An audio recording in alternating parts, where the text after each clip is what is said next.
Dear students, आज हम study करेंगे प्रोटेक्टेड एरियाज़ की। जैसा कि पिछली क्लास में हमने पढ़ा था, दो तरह की कंजर्वेशन स्ट्रेटजीज़ होती है, एक इन सिटू कंजर्वेशन और दूसरा एक्स सिटू कंजर्वेशन। इन सिटू कंजर्वेशन के अंदर नॉर्मली नेशनल पार्क्स हैं, सेंचुरीज़ हैं और बायोस्फीयर रिजर्व्स आते हैं। तो हम स्टार्ट करते हैं नेशनल पार्क से। जो मैं वाइल्ड लाइफ एक्ट बना था और ministry of environment and forest department जो है, ये जो मिनिस्ट्री है ये एक्चुअली इन प्रोटेक्टेड एरियाज़ को कंट्रोल करती है, रेगुलेट करती है और मॉनिटर करती है।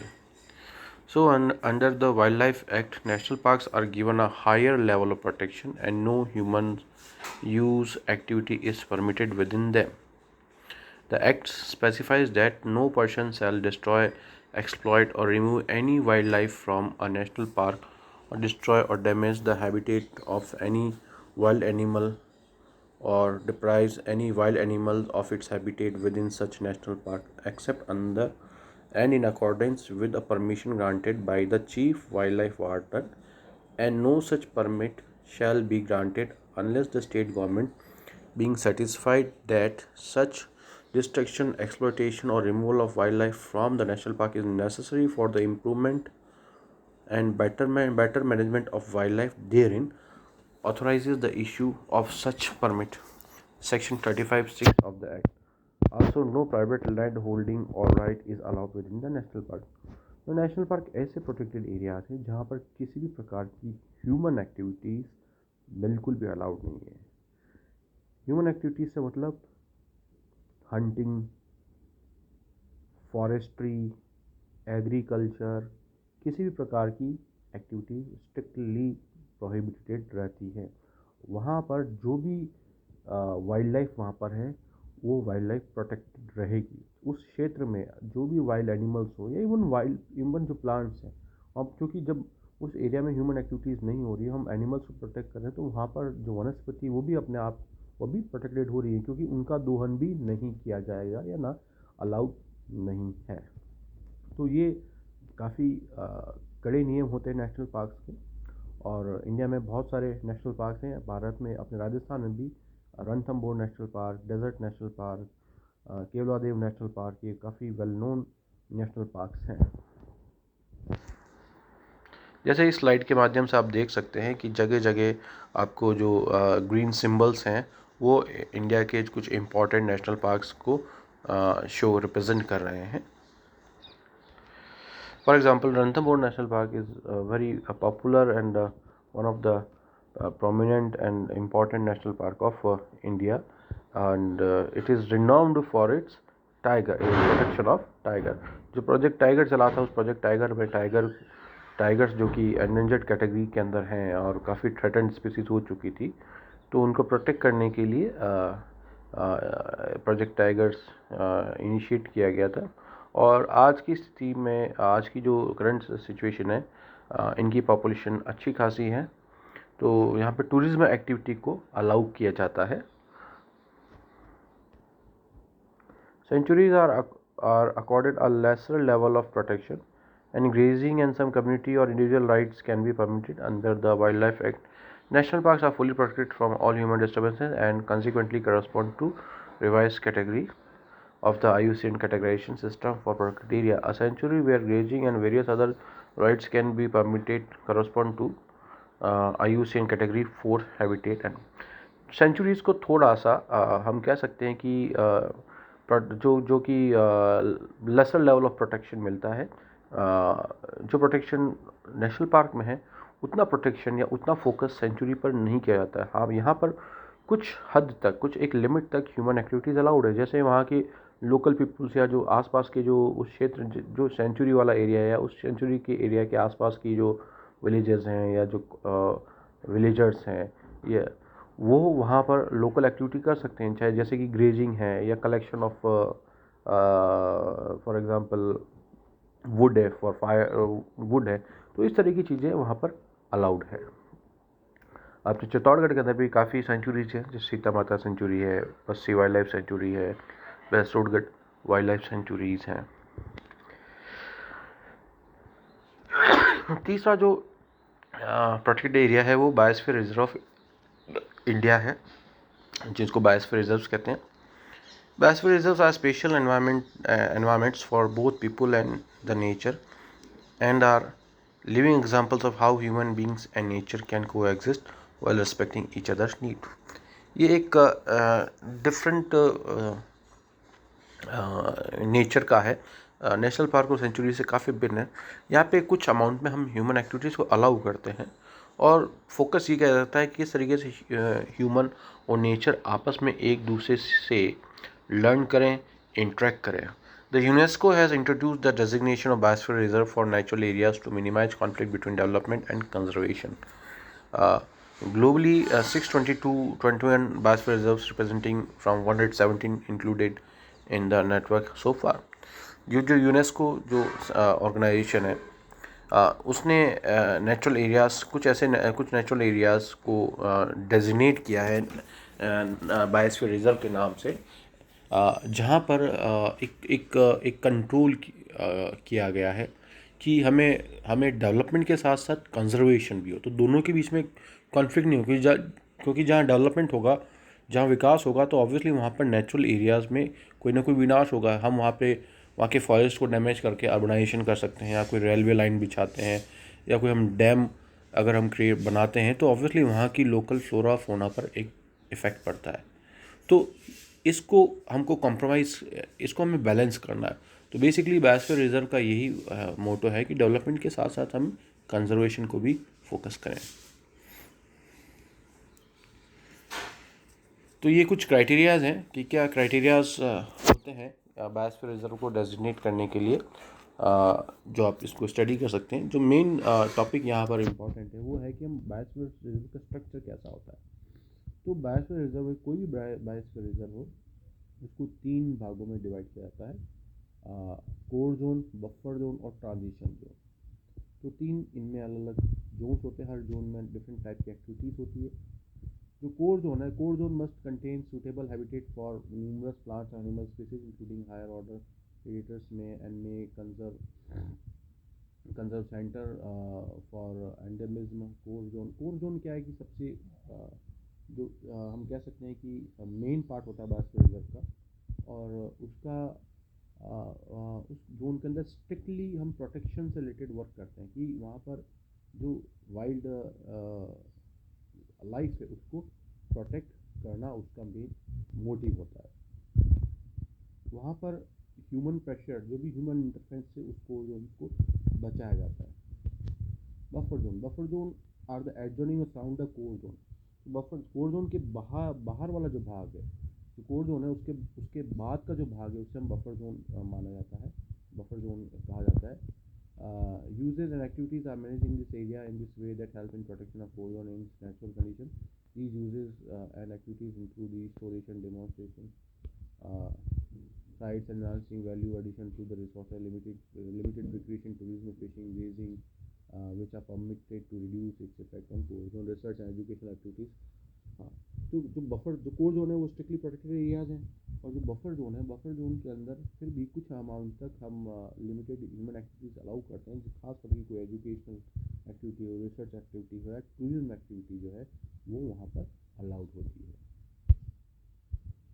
Transition zone is the outer most part of the biosphere reserve. तो बायोस्फीयर रिजर्व का सबसे बाहरी भाग होता है वो ट्रांजिशन जोन होता है, और वो कोर जोन को भी सराउंड करता है, बफर जोन को भी सराउंड करता है। This is usually not delimited one and is a zone of cooperation where conservation, knowledge, and management skill are applied and uses are managed in harmony with the purpose of the biosphere reserve. This includes settlement, croplands, managed forest and area, and intensive recreation and other economic uses characteristics of region. तो transition zone में जो area, उस area के अंदर जो रह रही tribes हैं या पॉपुलेशंस हैं, उनकी जो रेगुलर एक्टिविटीज़ है वो अलाउड होती है, चाहे वो इवन एग्रीकल्चर है या और कोई दूसरी एक्टिविटी है, तो वो वहाँ पर ट्रांजिशन जोन में अलाउड होती है। ये आप देख सकते हैं किस तरीके से ये डिमार्केशन किया गया बायोस्फीयर रिजर्व का। सबसे अंदर वाला तक कोर जोन के बाद बफर जोन होता है, और बफर जोन के बाद ट्रांजिशन एरिया होता है, ट्रांजिशन जोन। और कौन कौन सी एक्टिविटीज़ इन एरियाज़ में अलाउड है ये बताया गया है, जैसे कि मॉनिटरिंग। कोर जोन में वैसे कोई भी ह्यूमन एक्टिविटी नहीं होती, वहाँ पे सिर्फ मॉनिटरिंग होती है, बाय द कंसर्न्ड पर्सन, जो अथॉरिटीज़ है वो उसको मॉनिटर करती है। जबकि रिसर्च, एजुकेशन वगैरह ये बफर जोन में अलाउड होती है। टूरिज्म ये भी अलाउड होता है बाई ट्रांजिशन एरिया के अंदर, जो सेटलमेंट एरिया है या जो वहाँ की लोकल पॉपुलेशन की जो रूटीन एक्टिविटीज़ है वो वहाँ पर अलाउड होती है।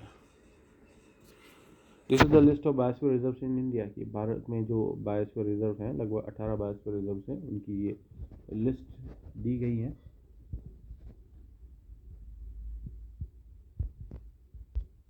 ये लोकेशंस बताई गई है इस स्लाइड के अंदर कि कौन कौन से। Nanda Devi I think is the first biosphere reserve to be demarcated in India. ये अलग अलग टाइप के अलग अलग बायोस्फीयर रिजर्व अलग अलग लोकेशंस पर इस स्लाइड में बताए गए हैं।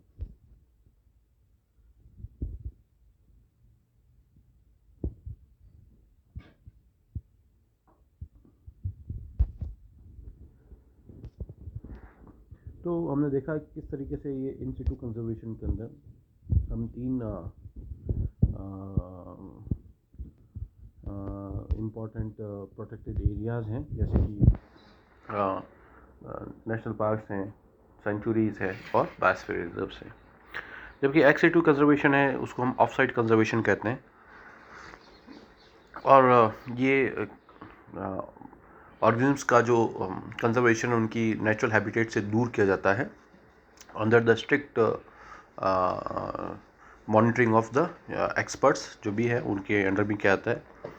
It is the process of protecting an endangered species of plant और animal by removing it from an unsafe or threatened habitat and placing it or part of it under the care of humans.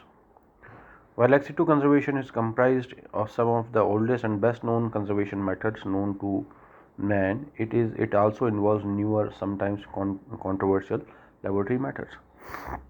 तो ex situ conservation हम उन्हीं का करते हैं या सबसे पहले उन्हीं ऑर्गन्स को प्रायोरिटी दी जाती है जो एंडेंजर्ड हो और जिनको उनके नेचुरल हैबिटेट में कंजर्व करने का चांसेस बहुत कम हो, या उनको कंजर्व करने के बावजूद भी वो उनका जो पॉपुलेशन है साइज है वो कम हो रहा हो, रिड्यूस हो रहा हो, तब हम एक्स सिटू कंजर्वेशन पे जाते हैं। और इसमें स्ट्रिक्टली हम अलग एरियाज़ के अंदर जो एक्सपर्ट्स हैं उनके अंडर में उनका प्रोटेक्शन किया जाता है और इसमें कहीं हम लेबोरेटरी मेथड्स का भी यूज़ करते हैं strictly.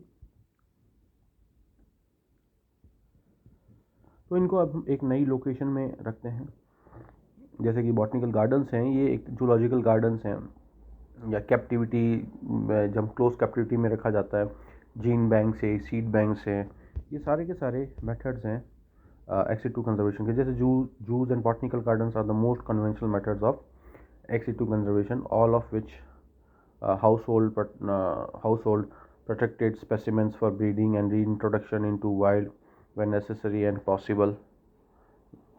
These facilities provide not only housing and care of specimens, care for specimens of endangered species, but also have an educational value. They inform the public of the threatened status of endangered species, of those factors which cause the threat, with the hope of creating public interest in stopping and reversing those factors which jeopardize a species survival in the first place. तो ये zoological gardens और botanical gardens एक तरह का ऐसा साधन है जिसके माध्यम से हम उन पॉपुलेशंस को, उन स्पीसीज़ को कंजर्व कर रहे हैं, साथ साथ उनके बारे में यूज़फुल इंफॉर्मेशन भी हम विजिटर्स को या ह्यूमंस तक पहुंचा सकते हैं, किन कारणों से ये थ्रेटन स्पीसीज़ हैं, क्या इनकी इंपॉर्टेंस है। तो ये सब चीज़ भी तो एक अवेयरनेस का काम भी करते हैं। जैसे एंडेंजर्ड सीड बैंक में क्या एंडेंजर्ड प्लांट्स है तो हम उनका को कंजर्व किया जा सकता है। Endangered plants may also be preserved in part through seed banks or germplasm banks. The term seed bank sometimes refers to a cryogenic laboratory. खास करके इसमें हम क्रायो प्रिजर्वेशन पर फोकस किया जाता है, जहाँ पर बहुत ही कम टेम्परेचर पर, मतलब -196 डिग्री सेंटीग्रेड, जो कि liquid nitrogen as a cryopreservant और DMSO क्रायो प्रोटेक्टेंट को यूज़ करते हुए हम सीड्स को काफ़ी खास करके कैल्सिटेंट सीड्स हैं उनको लंबे समय तक हम प्रिजर्व कर सकते हैं, कई कई सौ वर्षों तक हम उन्हें कंजर्व कर सकते हैं. It can also be use to refer to a special type of arboretum where seeds are harvested and the crop is rotated. For plants that cannot be preserved in seed bank, the only other option for preserving germplasm is in vitro storage, where cutting of plants are kept under strict condition of glass tubes and vessels.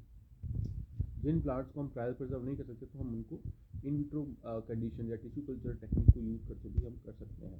तो cryo preservation एक special technique है, cold बहुत ही कम temperature पर किया जाता है, जो कि -196 डिग्री सेंटीग्रेड होता है, और उसके लिए हम लिक्विड नाइट्रोजन को यूज़ करते हैं. और लंबे समय तक हम एम्ब्रियोज हैं, oocytes है, स्पर्मेटोजोआ है या ओवरिन टिश्यूज को भी हम इसमें क्रायो प्रिजर्व कर सकते हैं. ये इन विट्रो स्टोरेज है. आप देख सकते हैं कि इसके अंदर कुछ पार्ट जो कोई भी हम प्लांट का पार्ट है उसको एज एन एक्सप्लांट यूज़ करते हुए हम टिश्यू कल्चर के माध्यम से उसको इन विट्रो स्टोरेज कर सकते हैं लंबे समय तक, और उससे उसको मल्टीप्लाई भी कर सकते हैं, वेजिटेटिव प्रोपोगेशन किया जा सकता है.